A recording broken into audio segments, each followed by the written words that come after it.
not stand down. Always onward, always forward. Carry the weight, advance the cause, never submit unto the breach. And these drivers will lead the charge. And now to the command. Last year, these people pushed the envelope and took glory here at this track. I present Brandon Ward, Chase Robertson, Brian Sykes Jr., Brandon Brendel, and a name synonymous with racing tradition and hometown pride from Cookout, Brewery. Drivers, start your engines!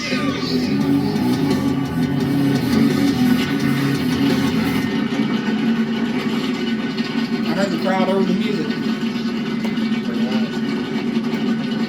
The first four Grand Marshals named were weekly racing champions here at Bowman Gray last season.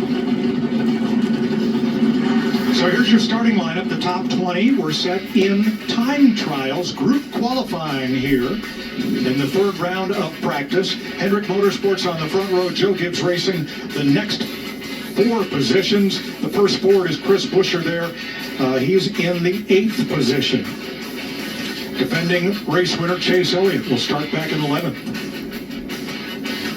So back through Connor Zilich and Daniel Suarez. They timed in during qualifying. Josh Berry won the last chance qualifying race over Austin Cindric and Alex Bowman. The next highest driver in last year's points, not yet in the race, got the provisional start. So 23 cars will start the race. Now let's take a closer look at horsepower. Here's Larry McReynolds with our Toyota Cutaway car. Well, Mike, one change for 2026 in all tracks under a mile and a half in the road courses. NASCAR has added about 80 horsepower. This is something that drivers have been asking for a long time. So let's go straight to our Toyota Camry Cutaway car. Let's show you how NASCAR regulates horsepower. We do not use restrictor plates anywhere. It's a tapered spacer that goes under the throttle body on top of the intake manifold. And you'll see the spacer here that we used last year at Bowman Gray. You see how the spacer is tapered. And when you flip it up there, you're going to see how much smaller the hose are. That was what we used last year. Now, look at what we're going to use this year here at Bowman Gray. 750 horsepower. Look how much bigger the hose are. And look at the airflow. That airflow is horsepower. So what's the effect at a quarter-mile racetrack like Bowman Gray? Because it actually affects a lot of things.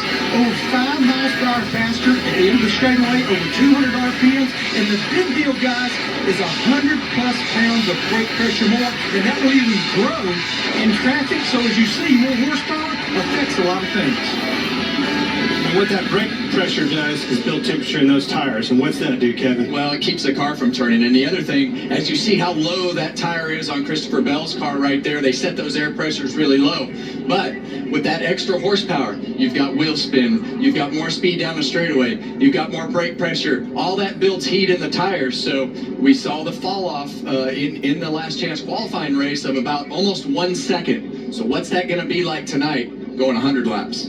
Well, let's look back at the last chance qualifier, run just about 1 hour ago. And Josh Berry in the 21, the Wood Brothers car, he got past A.J. Allmendinger, and then he took off. He was not part of the battle for the final qualifying spot. Took him a while to work his way past the Dinger. That was exactly a prime example of what we're talking about on this fall off, though. That A.J. Allmendinger took off like gangbusters right off the bat and then fell off at the end. Then here comes Cindric and here comes LaJoie to the end. And this 3-car battle was a chess match. It was great racing here at Bowman Gray. Well, let's dial up Denny Hamlin. Hey, Denny Hamlin, Kevin and the Fox guys up in the booth. Well, you're back in the car, and, you know, tonight is on a bull ring. What's it feel like to be back in the seat, and how's that car driving for you so far? We've gotten a little better each time we've been on the track today, so we'll start at 6 is somewhere you can win with. You gotta have a few breaks to go your way, and you need this thing to be exceptional in the long run. But overall, it's good to be back in the seat. So appreciate all the fans coming out today. Well, we're happy to see you back in the seat. Go out there and have some fun. Good luck. Denny Hamlin will roll off 6th. That is a driver that takes care of his tires. Look for him to be good on a long run. Now let's check with Regan Smith. Well, Mike, I had a chance to catch up with William Byron, the driver who starts second tonight on the outside of the front row, and asked him, what is it going to take for you to get your first Clash victory? Of course, he's a 2-time Daytona 500 winner and a 16-time Cup winner.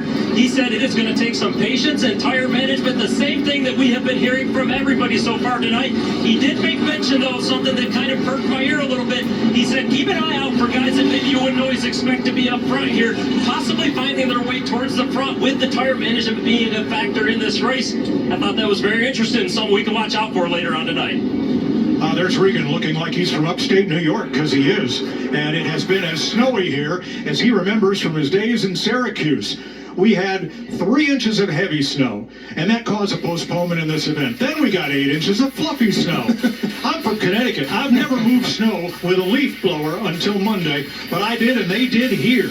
Take a look at what they did from Monday on. Once it cleared, they got the track clean. They brought in students from Winston-Salem State, a couple of Cup drivers, and even minor league hockey players to shovel it all away and clear the grandstands for folks to sit in tonight. We are delayed, and we're ready to go. Well, they've done a great job in preparing the facility.